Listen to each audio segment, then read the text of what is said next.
అత్తమ్మస్ kitchen అంటూ ఇటీవల mega కోడలు ఉపాసన తన అత్తయ్యతో కలిసి సరికొత్త బిజినెస్ ప్రారంభించిన సంగతి మనకు తెలిసిందే. ఈ బిజినెస్ ద్వారా వివిధ రకాల ఆహార పదార్థాలను స్వయంగా వండి మనకు మార్కెట్లోకి అందుబాటులోకి తీసుకువస్తున్నారు.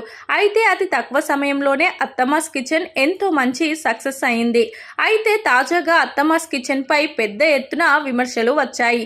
కేవలం మరో మెగా కోడలు లావణ్య త్రిపాఠి చేసిన పని కారణంగా అత్తమ్మస్ కిచెన్ బిజినెస్ పై ఎఫెక్ట్ పడుతుందని చెప్పాలి. అత్తమ్మస్ కిచెన్ కి సంబంధించినటువంటి ఫోటోలు, వీడియోలను ఉపాసన ఎప్పటికప్పుడు షేర్ చేస్తూ ఉంటారు. అయితే వీరిద్దరూ కూడా చాలా హైజీనిక్ మెయింటెనెన్స్ చేస్తూ ఫుడ్ ప్రిపేర్ చేస్తూ ఉంటారు. కానీ తాజాగా లావణ్య త్రిపాఠి తన అత్తయ్యతో కలిసి ఆవకాయ పెడుతూ ఉన్నటువంటి ఫోటోలను అత్తమ్మస్ కిచెన్ ద్వారా షేర్ చేశారు. దీనితో ఒక్కసారిగా ఈ ఫోటోలపై నెటిజన్స్ వివిధ రకాలుగా కామెంట్లు చేస్తూ ట్రోల్ చేస్తున్నారు. ఈ ఫోటోలలో లావణ్య త్రిపాఠి జుట్టు విరబోసుకొని ఉండడమే కాకుండా హెడ్ క్యాప్ ధరించలేదు.